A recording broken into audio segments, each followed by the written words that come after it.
Bonjour à tous et bienvenue dans C'est quoi ce job? Aujourd'hui, nous découvrons le métier de masseur kinésithérapeute. Ces professionnels de la santé qui jouent un rôle crucial dans la rééducation et le bien-être de leurs patients. Vous verrez comment ils utilisent leurs compétences et leur expertise pour soulager les douleurs, améliorer la mobilité et aider à la récupération après des blessures. Restez avec nous pour explorer les multiples facettes de ce métier passionnant et les qualités essentielles pour y exceller.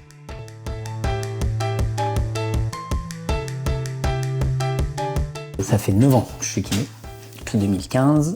J'étais diplômé en 2015 de l'Université de Lyon. Ça faisait déjà longtemps avant que je voulais faire kiné, depuis que j'étais au collège, un truc comme ça. Une fois après m'être blessé et être allé chez le kiné, je me suis dit que ça devait être cool. Voilà, l'idée est restée. J'ai fait première année de médecine et du coup après je suis passé en kiné.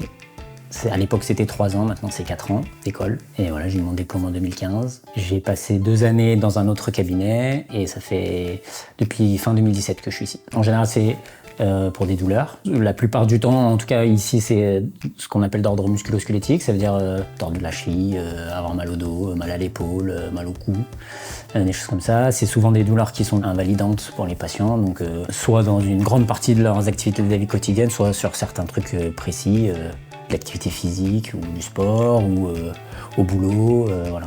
En général, ça concerne toute ou partie de leurs activités de vie quotidienne qui sont du coup impactées par ces douleurs-là. Et nous, du coup, on a un rôle de justement essayer de diminuer les douleurs si possible, mais aussi qu'ils aient la meilleure fonction possible, être capable de faire le plus de choses possible. Vous voulez que je vous présente?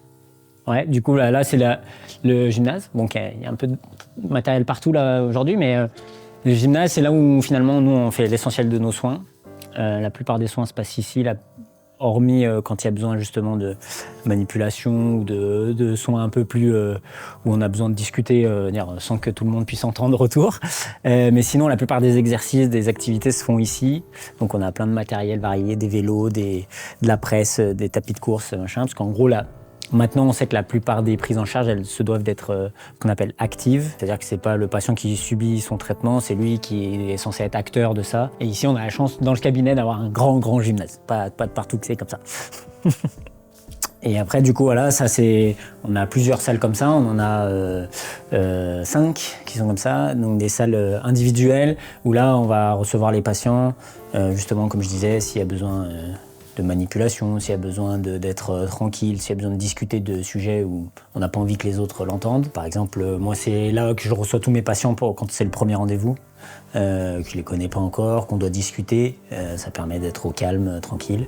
Et puis d'effectuer des tests. S'il y a besoin d'effectuer des tests, on a la table, on a voilà, tout ce qu'il faut. Je dirais déjà le contact avec les gens. C'est quand même un métier où voilà, on est toujours avec des gens, que ce soit avec nos collègues quand même, et puis avec les patients. On voit des patients tous les jours avec des histoires différentes, des vécus différents et tout. J'aime bien la notion de pouvoir éventuellement aider les gens, quand c'est pas toujours possible malheureusement, mais dans la majorité des cas, on essaye au moins de les aider, de mettre en place les choses les plus appropriées pour améliorer leur situation. Et du coup, la notion de parfois arriver à influer sur leur qualité de vie et tout ça. Et donc ça, c'est quand même gratifiant pour nous. Et puis j'aime bien la notion c'est un métier qui est quand même en lien avec la science et du coup qui évolue tout le temps. Alors ça peut être perturbant un peu, mais on n'est jamais, entre guillemets, jamais tranquille, on n'est jamais sûr de soi et on est toujours en train d'apprendre de nouvelles choses. Il y a toujours des choses à peaufiner, à améliorer. Et même ce qu'on connaissait bien il y a quelques années, ça évolue, ça change. Des choses qu'on pensait être vraies sont finalement pas si vraies que ça. Et puis, comme on l'a vu avant, même quand on a exploré de façon relativement profonde un domaine, en fait, on devient un peu expert nous si on a envie. On peut se progresser sur la hanche, sur l'épaule, sur le dos. C'est jamais fini vraiment, quoi. C'est pas forcément des compétences techniques, c'est plus justement humain et de relationnel, savoir communiquer avec les gens, savoir les écouter, avoir de l'empathie. C'est des choses qui s'apprennent, mais c'est bien si on a un peu de base déjà d'entrée de jeu. Plus que la technique ça peut presque s'acquiert plus facilement que ça, je trouve. Moi, je dirais, la qualité indispensable, c'est celle-là. De la patience aussi avec les gens et essayer de comprendre ce qui les amène ici et ce qui les amène parfois à avoir des comportements qu'on n'aurait pas forcément. Nous, d'extérieur, on se disait c'est pas logique de faire ça, mais il y a souvent une explication à ça. En fait, avant, on avait un métier qui était très très très manuel. Je dirais que ça évolue un peu. Alors, ça garde un côté manuel, bien sûr. Il va y avoir des kinés qui vont garder plus de manuel que d'autres. Il y en a qui utilisent quasiment plus leurs mains. Il peut y avoir des préférences individuelles de chacun. Donc, il y a un peu moins d'importance de la technique en elle-même manuelle. Mais par contre, ce qui est important, c'est ce qu'on appelle la veille scientifique, c'est-à-dire de se mettre à jour de quelles sont les nouveautés, les choses qu'on doit savoir maintenant, les choses qui sont en train de changer éventuellement.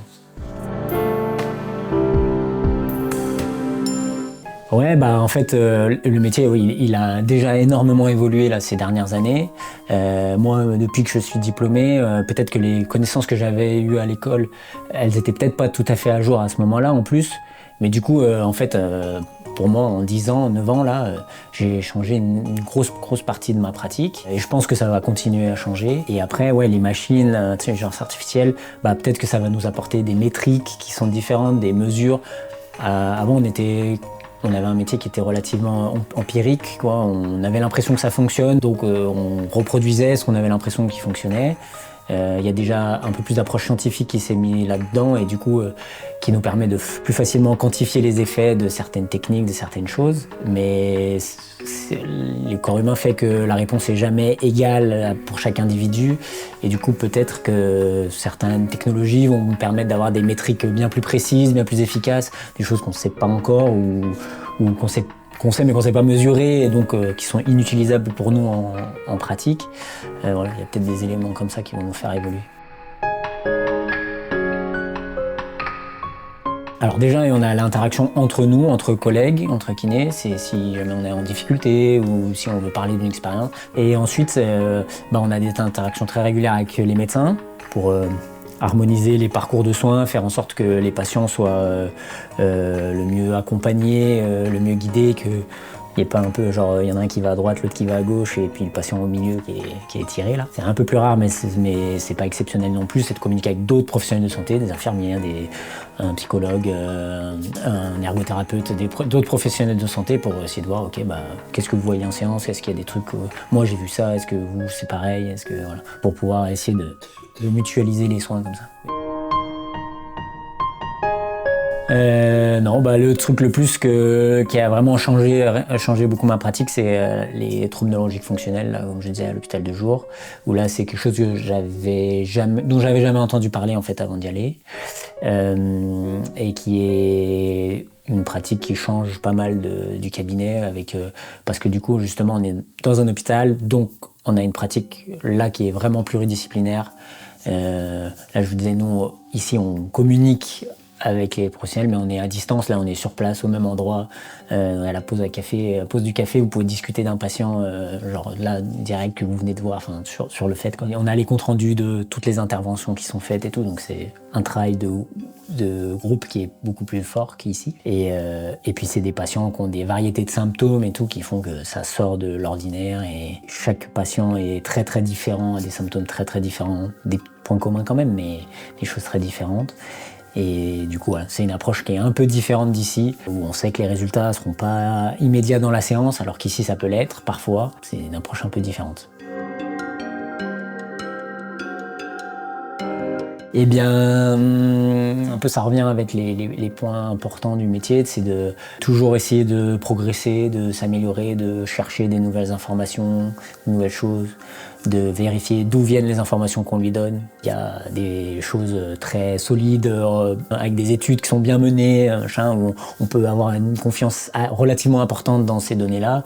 Et puis après, vous avez des arguments qui sont pas très solides, un peu des expériences personnelles dont on fait des généralités, des choses comme ça.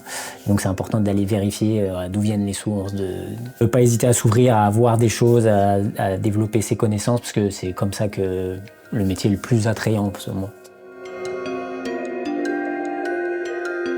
Ouais, carrément. Bien sûr, après, ça dépend quels sont nos objectifs. Si l'objectif, c'est d'avoir un très haut niveau de vie, il y aura des métiers bien plus rentables que celui-là.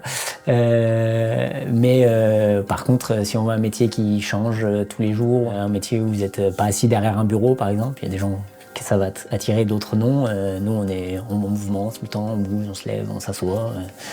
On peut parler tout le temps, écouter beaucoup. Donc oui, moi, c'est un métier que je conseille, que je m'ennuie jamais, on va dire. Oui, sans hésitation. Je suis pas sûr de voir pour l'instant un métier où je serais le plus à l'aise que dans celui-là. J'ai beaucoup de plaisir. Il y a des choses que j'aimerais améliorer et tout ça, mais je vois pas d'autres métiers dans lesquels je pourrais autant m'épanouir que dans celui-là.